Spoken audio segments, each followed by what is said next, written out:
Vamos simplificar ciência, ouvir o que há de novo. Diferentes perspectivas, com diferentes especialistas. Informação atual para envolver, acompanhar, perceber, diagnosticar, dar esperança e, sobretudo, dar voz à vida no cancro do pulmão. Um projeto Takeda, em parceria com a Associação Portuguesa de Luta contra o Cancro do Pulmão, Pulmonal. Olá, sejam bem-vindos de volta ao podcast Dar Voz à Vida no Cancro do Pulmão. Meu nome é Fernanda Freitas e continuo convosco trazendo informação sobre esta patologia que afeta tantos portugueses. Falo do cancro do pulmão. E neste episódio vamos dar voz à doutora Isabel Magalhães. Ela é presidente da Associação Portuguesa de Luta contra o Cancro do Pulmão, conhecida como a Pulmonale. Olá, doutora Isabel, muito obrigada por aceitar o nosso convite e dar voz a este tema que lhe diz tanto. Muito obrigada pelo convite e pela oportunidade de podermos falar de um tema tão importante.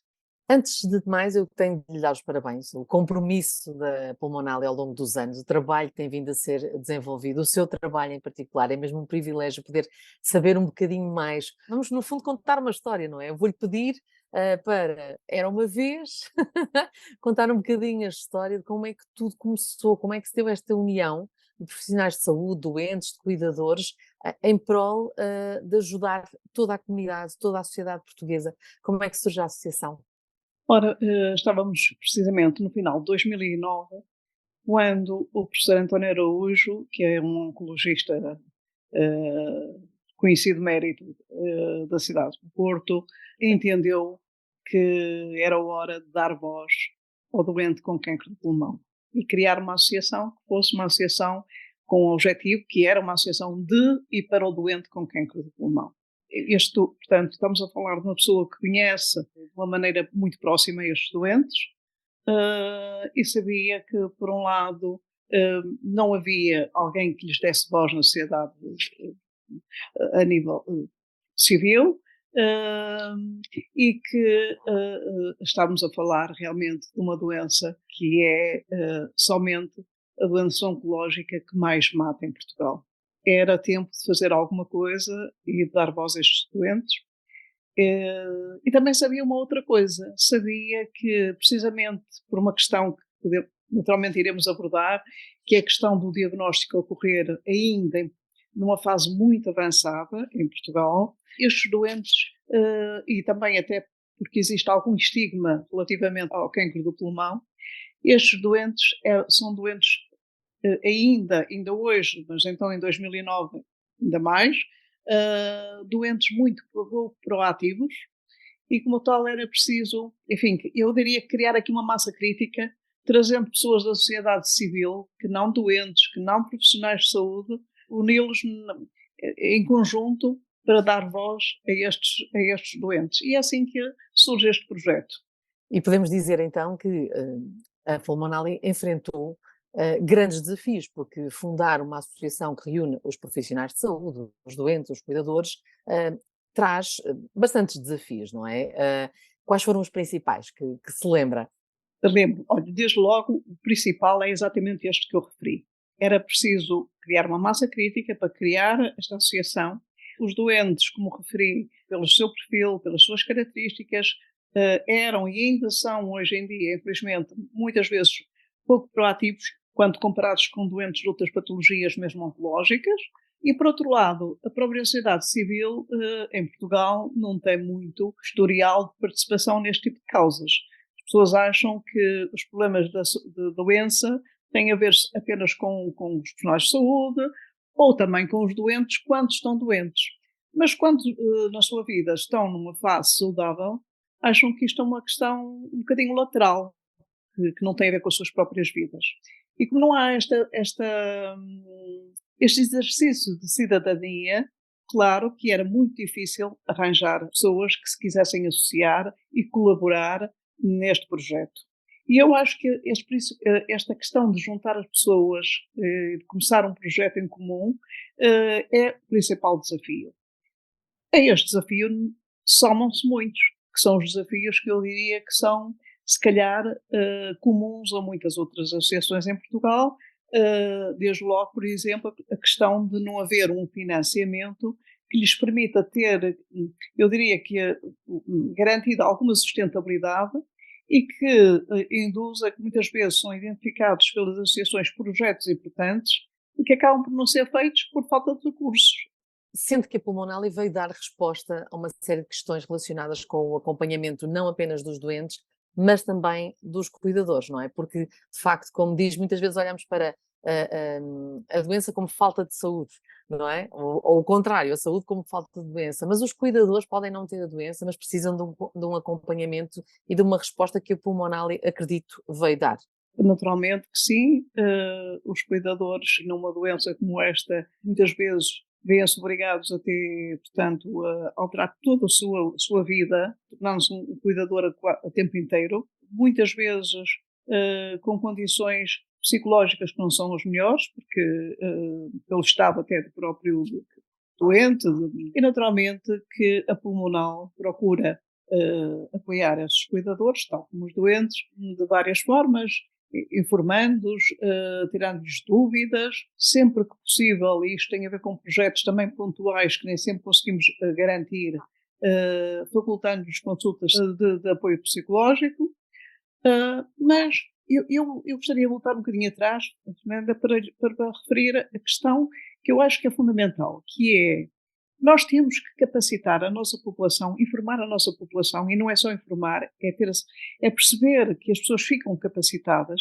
e isto tem de ser feito ainda quando as pessoas estão com saúde, as pessoas têm de ter eu diria quase que uma cultura geral em termos de saúde, para quando estão doentes poderem ser agentes ativos da doença e também os cuidadores poderem ser não apenas só aquelas pessoas que tomam conta e que ajudam, mas aquelas pessoas que estão atentas e que colaboram com o doente na gestão do seu próprio processo. Fala-se muito na questão do doente no centro do sistema de saúde, a centralidade do doente. Mas é assim, nós temos de ter uma visão muito importante, que é as pessoas só conseguem assumir esse papel se estiverem minimamente capacitadas. E nós, o que é que nós percebemos é que isso, numa maneira geral, não estamos a falar naturalmente de exceções, mas em termos gerais é algo que não acontece em Portugal. Daí a questão da literacia em saúde, não é, Isabel? Esse trabalho que é feito a montante é um trabalho para nós fundamental.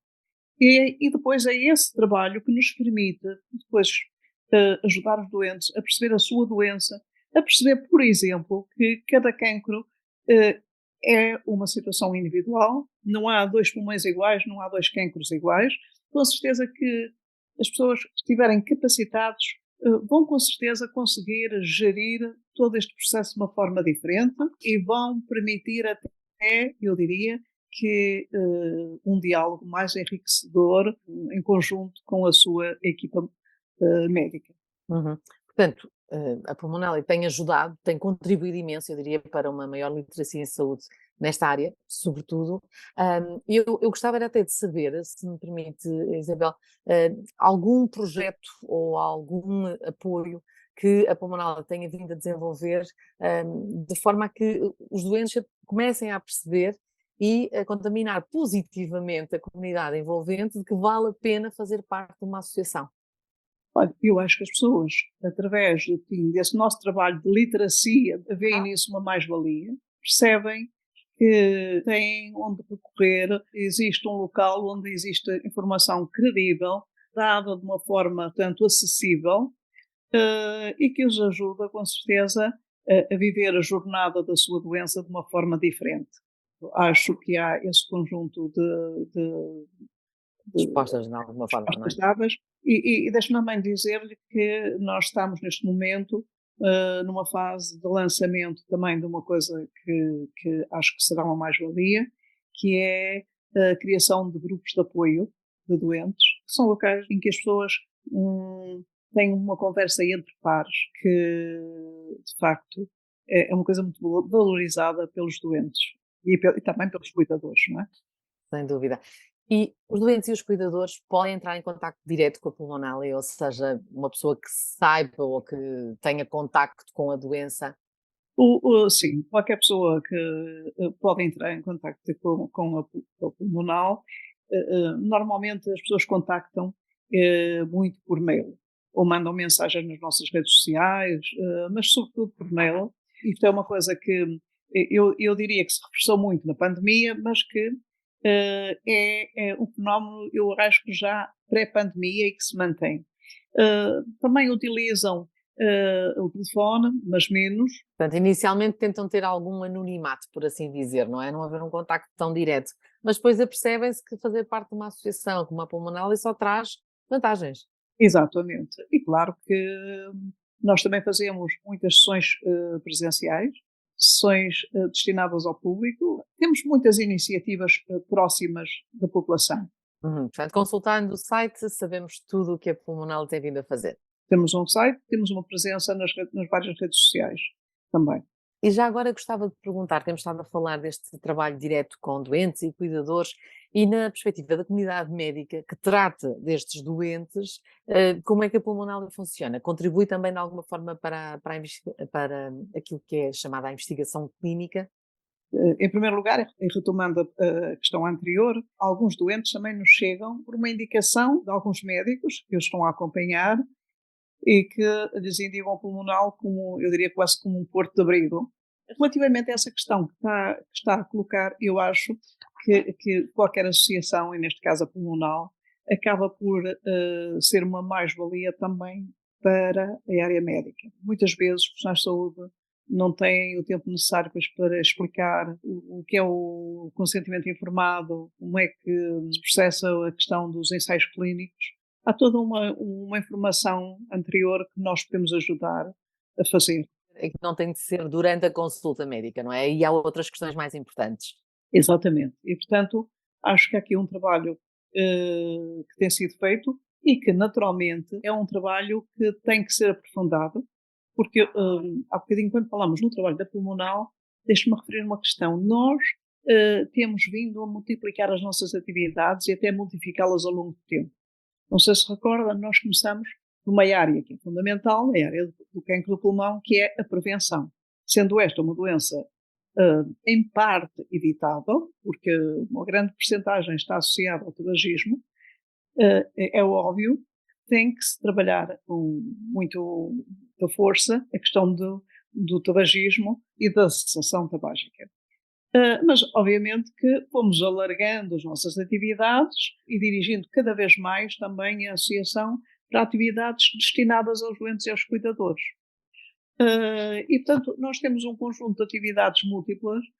Quando falamos dos doentes e cuidadores, nós estamos preocupados desde o rastreio, o diagnóstico precoce, a ter a certeza ou procurar defender que os doentes tenham acesso atempado ao melhor tratamento e de uma forma equitativa, com equidade, que é uma coisa que ainda não existe completamente em Portugal, e também perceber que os doentes têm, enfim, a melhor qualidade de vida, que também é promovida muitas vezes pela disponibilização de uma equipa multidisciplinar ao longo do processo da doença.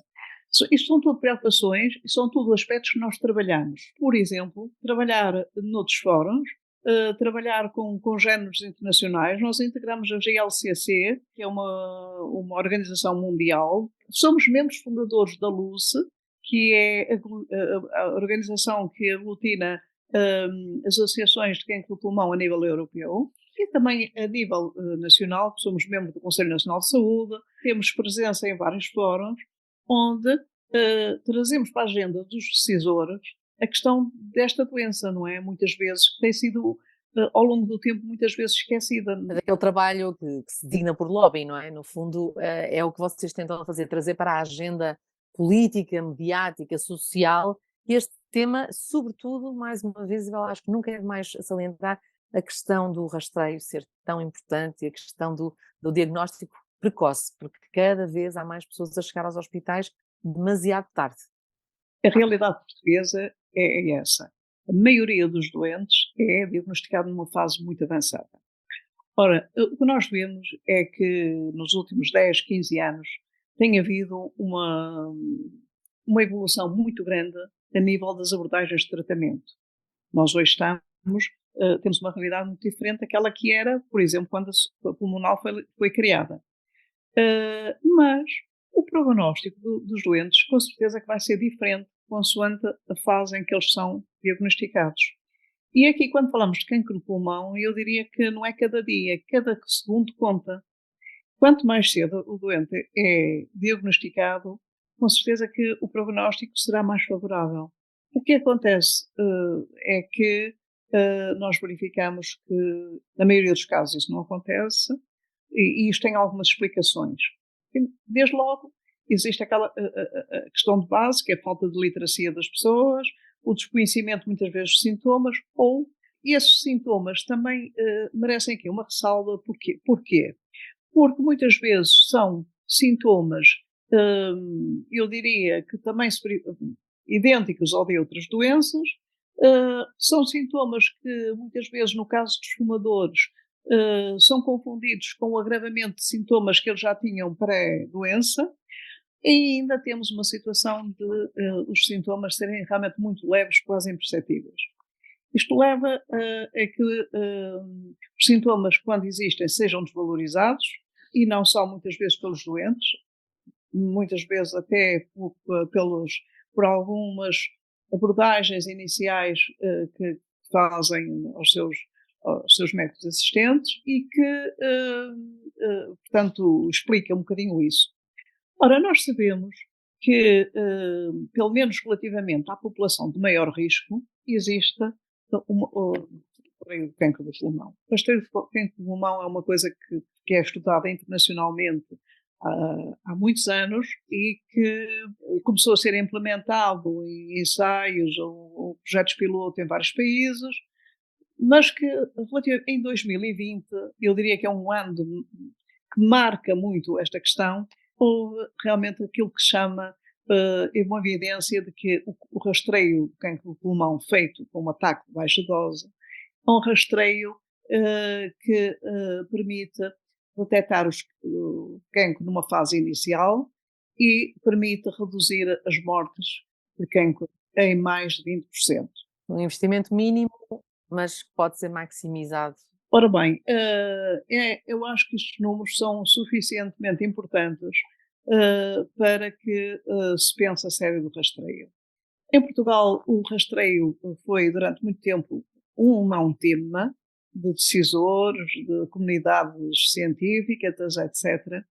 E nós, perante essas evidências, nós, Pulmonal, achamos, em 2021, que era tempo de reunir um painel de especialistas em cancro de pulmão, e em saúde em geral, porque envolve não só oncologistas e pneumologistas, mas também radiologistas, médicos de medicina geral e familiar, enfim, um conjunto de valências.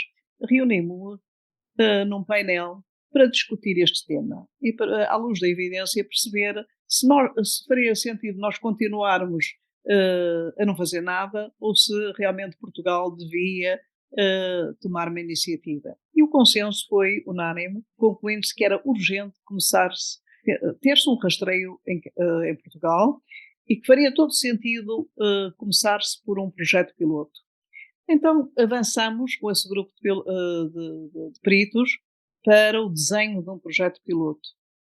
E esse projeto foi trabalhado, pensado até ao pormenor, como é que deveria ocorrer, está concluído, está pensado, está definido, e curiosamente, a nível europeu, a Comissão Europeia, em 2022, portanto, fez uma recomendação aos Estados-membros, recomendação que foi aprovada em Conselho de Ministros da Comissão Europeia, em que o rastreio do cancro de pulmão devia ser um dos novos rastreios a incluir nos planos oncológicos nacionais.